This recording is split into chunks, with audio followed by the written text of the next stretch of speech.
a Tyler, I keep dollars on my head. Been a real one is my motto, handle my problems, I ain't scared. I put powder on my collar, cause she proud of what I said. I'm a leader, I got on follow, in my footsteps like the feds. I shoot like I'm Montana, chop up bullets, make them shit. Black on black, new phantom in the backseat sippin' red. I'm from Atlanta with these ready like Peggy. Condo like the pharmacy, I got codeine in my fridge. My bro on a steaming stove, cooking crack like grits. Got this vibe on a tippy toe, struggling in a pit. LA live, I'm staying at the lows with this Hollywood. Got a 9 and a snub nose, can't wait to let it hit. Pull up with a stick, I pull up with a stick. I pull up with a pink toe, whipping, she sucking it. I put some diamonds on her toes, let her on it, I'm rich. You was used to pulling kick those, you can still call it a leak. Broken can't be fixed, when the names is spent the nick. How you pull that don't make sense. I made a whole mile off an inch. I had 99 problems, I just scratch your. This is the Talking Sports Podcast, episode number 14, and I am your host, Peter DiBiasi. Today, we are joined by another great guest, our third Virginia Tech commit joining us on the show. His name is Shawn Asbury II. He's a 5'10", 170-pound cornerback from North Stafford in Virginia. During his recruiting process, Asbury has received interest from Virginia Tech, UConn, Kansas, Pittsburgh, Boston College, Penn State, Temple, and Virginia. Man, thank you for coming on. I really appreciate it. You're welcome. Okay, so before we start, make sure you guys like, comment, and subscribe to the channel. We've been doing great. We hit over 1,000 views on our last MLB video, so make sure you watch that if you haven't watched that yet. Make sure you also follow our Instagram and Twitter. Both links will be in the description, as long as his Twitter and Instagram will both be in the description. Also, quick shout out to Rocco Trumpbour, who is our media producer. He's been editing everything. He's been making our videos 10 times better. So quick shout out to him for doing a great job. Man, ready for some questions? Yes, sir. Okay, so let's start it off. So you committed to Virginia Tech on June 21st. What stood out to you most about Virginia Tech, and what was the main factor for you committing to the program? Mostly, so before they offered me, I built a great relationship with the coaching staff. So it was like once I got to I just knew it was gonna be home. Was there any particular like thing, like the campus, the facilities, the school, anything like that? Actually, when I committed, I actually haven't been there, but Okay. right after I committed, it was like that weekend or the next weekend, I took a visit up there, seen the campus, the facility. It's a nice place. I can definitely see myself there. Yeah, so the camp. How far away are you from? I know you're live in Virginia, but I don't know like the approximate. How far away are you from Virginia Tech? Like 3 hours. Was that like a factor for maybe for like your family to come watch you instead of going somewhere like Pittsburgh or someone even farther that's just tough for your close relatives to come watch you? Most definitely. The closer you stay, you can have family, friends, coaches come watch. So I mean, that was just another huge factor. Okay, so Virginia Tech, everybody was happy when you committed, but it was you kind of committed late, right? So Virginia Tech offered you later in your recruiting process. Is that true? Yes, sir. Okay, so you jumped on it right away when you saw that offer. Like, what were your emotions when obviously I'm not recruited for anything because that's not what I do. But how was it like when your emotions when you got? Was it either an email or a letter or a call? Like, what were you going through when they offered you this scholarship? That whole week I basically been in contact with them. So like I knew it was coming that day. Like we were like it was already planned and everything. Like I already knew it was coming. I just had to wait for like the head coach. So when I got that call that morning, it was a FaceTime call. Like everyone's in there, the whole staff and stuff. So I mean, it was great. I was excited. Yeah, that must have been exciting. Which is a cool thing. So you knew that you were going to get offered that day before, even if you got like it wasn't just like they called you randomly. Like you knew that you were getting offered that day. Yeah, because we talked like 3 times before that, and it was like, I just stay on the lookout for tomorrow. I was like, yes, sir. Okay, awesome. So people that followed your recruiting know that Pittsburgh was very high on your list. Tell me about your process, like with Pittsburgh, and why you went in a different direction. Pitt, it's a great school. I built a good relationship with Coach Beatty and Coach Sanders. Those are great guys. Oh, and Coach Bates. Those are great coaches, great guys. I can't really say anything bad about them. It was just I just took myself somewhere else. Stay at home and just playing for your home state is just crazy. Yeah, different. Did you visit Pittsburgh ever? No, sir. No. So you never. What schools did you visit? Because I know I know the coronavirus didn't really help with the Basically visiting, every but school that offered me, I never been to really, because I blew up a little late. okay, that's still cool though. But yeah, would you like to visit maybe like Pittsburgh and some other schools to get another feel, or you're happy with how the process went? I mean, I would definitely have liked to visit Pitt and some other schools, but right now I feel like I'm satisfied. Awesome. Okay, so besides Pittsburgh and Virginia Tech, like we just talked about, what other schools were you interested in during the? Um, I was definitely interested in Kansas. Build a good relationship with those guys too. Um, who else? JMU, that's a Okay. good school. Georgia State, definitely build a good relationship with them. Yeah, So I'll probably Kansas. select those 5 schools. Yeah, Kansas is kind of a hike Yeah, that's from where you are. yeah, very far. So that must have been a factor. Like your parents or any family members must have been like, well, Virginia Tech 3 hours away, Kansas not even that close to us. Much easier I to mean, come watch you and just the whole situation. yeah, like my family always be like, you can go there if you really want to, but deep down inside, I know they want me to stay home. Yeah, obviously they're not going to tell you. Most Yeah, people tell you where to go. They're gonna want you to make the best decision that you think possible. But they're probably when you said Virginia Tech, they're probably like, I don't have to travel as much. yeah. Okay, so throughout the recruiting process with Virginia Tech, what coach were you closest to, and what like kind of led your recruiting? I was close with Coach Smith, Coach Ham, and Coach Cardellis. I talked to those 3 guys a lot during the last couple of months. So just those guys being from my area around here in VA, it was just a good choice for me. Did you like? I don't really understand the recruiting. I'm not into the recruiting process as much as other people are, but did they like how did they first contact you? Like, what was your first interaction with Virginia Tech? Um, so it was I got the pit and it was like the next day in school.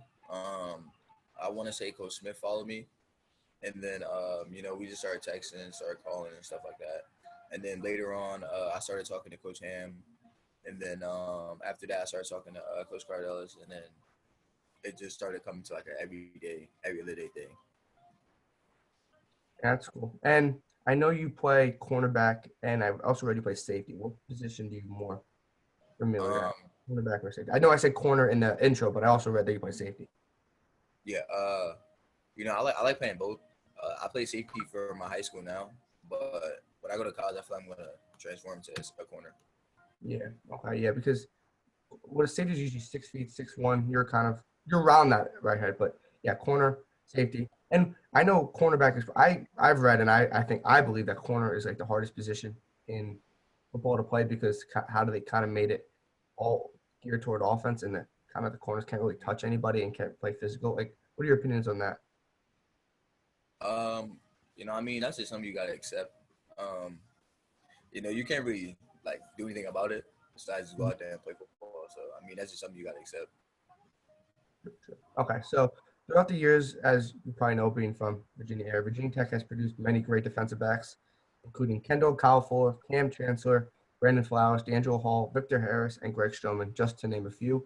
What does it mean for you to join a program with such rich history at your position? That's huge. Those guys did great in college and then went on to NFL and still perform. So if I can be one of those guys that can do that, then that's just following a legacy. Yeah, do you consider? I know this is a big debate among college football fans and some teams. Do you consider Virginia Tech one of the DBUs in Just in the of country? course, of course. Yeah. Okay. Because I feel like we don't get enough recognition out of like when people talk about it, like LSU, Ohio State, Florida, and then you look at the people we produced in the NFL. Yeah. We're right up there. We're not as good as like Ohio State, who just pumps out talent like left and right. we're right up there in the top 5, which I think we deserve a little more credit. For sure. I definitely feel like we're DBU. Well, I know we're DBU. Yeah, I like the answer. Okay, so we talked about you being from Northern Virginia and that being a major hotspot for Virginia Tech recruiting. Are you trying to recruit other people in your area to come to Virginia Tech? Like, is that a part of your process? Yes, sir. There's a couple guys actually in Stafford where I live that got the O from Virginia Tech, but they're like class of 22, class of 23. So I'm just trying to tell those guys like hop on board now. They can be the first one in their class. Just start something up. I'm definitely trying to recruit Talib, the D tackle, to get him here. I feel like if he jump on board, a lot of other guys will. So those are just a couple guys I'm trying to get on board. Yeah, I've read about Tyler. I think he's a 4-star D tackle. Yeah, he would be a great pickup, but he has some great offers on his list. And also in my last couple interviews I did with Matthias Carroll, who's also in your class, and Taj Bullock, who are both in your class, they also said they go to Twitter a lot. I see Matthias, I follow him on Twitter, always saying like just commenting on people that like put Virginia Tech in their top 5, top 4, whatever they do. He's always you trying to do stuff like that. Yeah, well, I do that a lot. Okay, yeah, because I think it's kind of cool how like all these kids are trying to recruit kids. It's not their job because their job is to come play. There's recruiters for that, but it's kind of cool how social media is kind of taken over that we haven't had like in the last 5-7 years. Yeah, I love it. Okay, so this is kind of you kind of growing up. So what role models in the game of football did you look up to when you were growing up? I looked up to, I really didn't even play QB, but I like Cam Newton. He was like one of my favorite players. I watched a lot of Jalen Ramsey highlights, Marshawn Lattimore highlights. So those are just 2 guys that I really love watching. I'm a Bills fan, so what about you, Davis White? I mean, yeah, he's a great DB. So Yeah.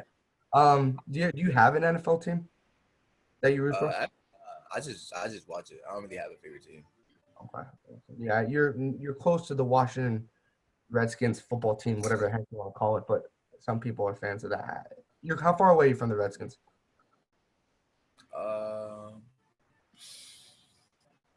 I don't know. It's not that far though. It's definitely not that far. So like if somebody that would be like people in your area, that's what they usually root for. Yeah.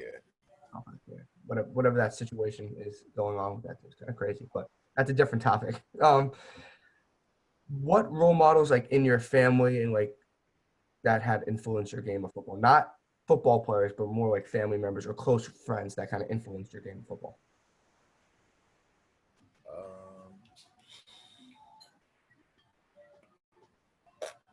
I'll probably have to say my uncle. Okay. He always stayed on me.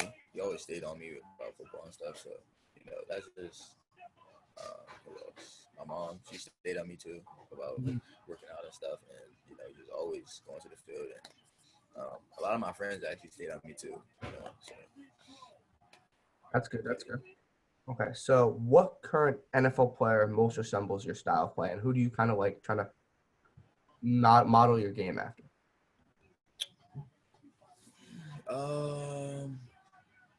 I'll probably have to say, Jalen Ramsey. Okay. He's real physical. He can come down and tackle. He can be aggressive at times. He's just a smart DB all around. So I'll probably say like Jalen Ramsey. Okay. And yeah. Okay. So I know you still have another high school year to play because you're not in the class of 2020, in the class of 2021. Are you excited for the upcoming senior year? And do you have any personal goals in the mind for the upcoming season if we play football? If we play, I'm definitely excited. It would be the last year, so I'm trying to go out with a ring. Really, my only goal is really win states. I want regionals. I want to win states. I don't really have any personal goals. I just want to win states. Mm-hmm. That's cool because I know Taj Bullock, he's not from Virginia. I know in the last interview, he won the state championship in New Jersey, and he said that was an awesome thing for him to put on his resume and just experience with his teammates. So I'm assuming you would love to do that. Okay, so one final question before we wrap up this whole interview. So I asked Matthias Carroll 2 interviews ago. I asked Taj Bullock in the last interview. You being a future Virginia Tech Hokie, what are your thoughts on Enter Sandman? Wait, excuse me? What are your thoughts on Enter Sandman? I can't. You're doing lagging. Oh, I'm sorry. What are your thoughts on like Enter Sam and the intro, like when they run? That's legendary. I watched it on YouTube, so that's going crazy. I actually haven't been able to catch a VTech game, actually experience it, but from the looks on YouTube, man, it looks crazy. Can't wait to do it. Looks crazy. I've been to one Virginia Tech game, and it was an awesome experience. So I know that's a lot of recruits like to just watch that on YouTube, and just that's like a huge recruiting thing for the coaches. Yeah. Okay, thanks, man. Do you have anything else to say to Hokie Nation before we wrap this up? Be on the lookout for a natty because that's what we're gonna try to bring back. Sure. Nice. Okay, so guys, just remember this was the Talking Sports Podcast, episode number 14. Thank you to Shawn Asbury II for coming on and doing this interview. Make sure you comment, like, and subscribe to the channel. Our new Instagram and our new Twitter will both be in the description, as long as his Twitter and Instagram will both be in the description. Until next time, I'm your host, Peter DiBiasi. Thank you, Shawn, for coming on again. Until next time, thank you.